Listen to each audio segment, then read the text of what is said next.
Daulatabad ঘাসিপুর high স্কুলের 10তম বার্ষিক ক্রীড়া প্রতিযোগিতা ও সাংস্কৃতিক অনুষ্ঠান শুক্রবার মুর্শিদাবাদ জেলার দৌলতাবাদ ঘাসিপুর হাই স্কুলে আয়োজিত হলো।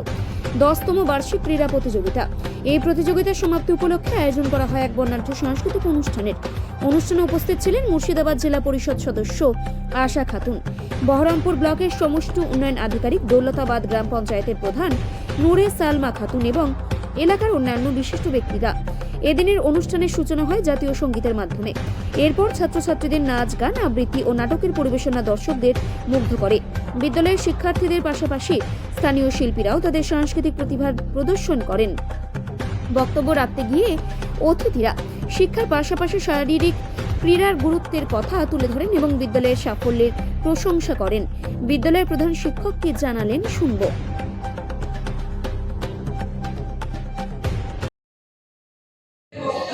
এই গ্রামে একটা সময় শিক্ষা নিয়ে অনেক ব্যথা ছিল, শিক্ষার দিক দিয়ে মানুষ এগিয়ে এসছে। এই স্কুল আপনার বক্তব্য অনুযায়ী জুনিয়র হাই স্কুল ছিল, আজ রূপান্তর হয়েছে উচ্চ বিদ্যালয় অর্থাৎ হাই স্কুল। কি বলতে চাইবেন স্কুল নিয়ে? আমি প্রথমেই ধন্যবাদ জানাই আমাদের ঘাসিপুর স্কুলের প্রধান শিক্ষক সন্দীপ ভুইয়া মহাশয়কে। ওনার উদ্যোগে এই কালচারাল প্রোগ্রাম হচ্ছে, খুব সুন্দরভাবে প্রতিস্থাপন হয়েছে। আর ওনার যে উদ্যোগ আর উনি যেভাবে স্কুলটাকে এগিয়ে নিয়ে যাচ্ছেন, আগামী দিনে এখন তো মাধ্যমিক হয়ে গেল, মানে আগামী দিনে উচ্চ মাধ্যমিকের পরিকল্পনা ওনার মধ্যে রয়েছেন। আমরা দেখতে পাচ্ছি উনি যেভাবে কাজ চালাচ্ছেন একটা হেডমাস্টার হয়ে, আমরা সত্যি গর্বিত।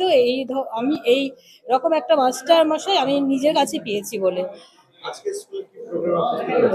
আমি আজকে কালচারাল প্রোগ্রাম মূলত ছিল এখানে বার্ষিক ক্রীড়া প্রতিযোগিতা, সে সঙ্গে ছিল কালচারাল প্রোগ্রাম, সাংস্কৃতিক প্রোগ্রাম।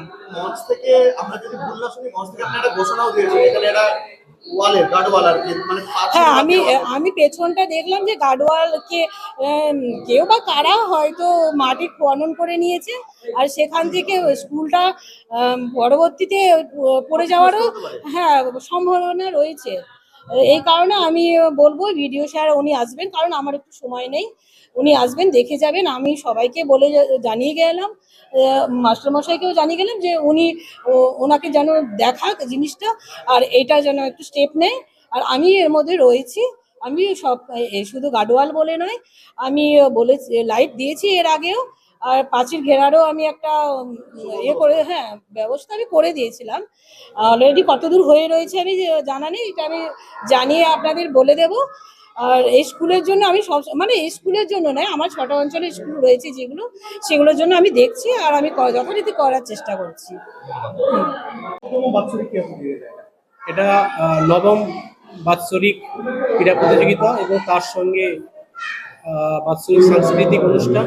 এবছরের সাংস্কৃতিক অনুষ্ঠানটা একটু অন্য রকমের, তার কারণ হচ্ছে গিয়ে এবছর আমাদের ঘাসিপুর জুনিয়র হাই স্কুল মাধ্যমিক স্তরে উন্নীত হয়েছে এবং সেটা এই 2024 সালের 17ই ডিসেম্বর আমরা পারমিশন পেয়েছি, এবং এই বছর আমরা 8ম শ্রেণী থেকে যারা 9ম শ্রেণীতে যাওয়ার কথা তারা আমাদের স্কুলেই বর্তমান পাঠরত বা পড়ছে, কাউকে টিসি দেওয়া হয়নি। এবং আগামী বছর এটা মাধ্যমিক হয়ে যাবে, যারা 9ম তারাই 10ম শ্রেণী হয়ে যাবে, ডাইরেক্ট 10ম শ্রেণীতে তার ভর্তি করানো যায় না। এই হচ্ছে আমাদের বিদ্যালয়ের বর্তমান। যে মুঠোবন্দি দুনিয়া থেকে পড়ুয়াদেরকে আকৃষ্ট করা কালচারাল প্রোগ্রামের মধ্যে কনসেপ্ট কোথা থেকে এলো বলতে, আমরা জানি যে বাচ্চাদের পড়াশোনার পাশাপাশি খেলাধুলা এবং শারীরিক চর্চা এবং নানা রকম কালচারাল প্রোগ্রাম, সাংস্কৃতিক অনুষ্ঠানের মধ্য দিয়ে যদি রাখা যায়, তাদের অনেক বুদ্ধির বিকাশ এবং দৈহিক বিকাশ এটা পরিপূর্ণতা লাভ করে। শুধুমাত্র বই খাতার মধ্যে না থেকে কিভাবে সমাজে চলতে হয়, মানুষের সঙ্গে কথা বলতে হয়, তাদের সংস্কার, কালচারাল যে ব্যাপারটা ওইটাকে নিয়ে আসতে হলে আমাদের এই প্রোগ্রামের মধ্য দিয়ে প্রত্যেক বছর আমাদের এগিয়ে যেতে হবে। আমার নাম সন্দীপ ভুঁইয়া, আমি ঘাসিপুর হাই স্কুলের ভারপ্রাপ্ত প্রধান শিক্ষক।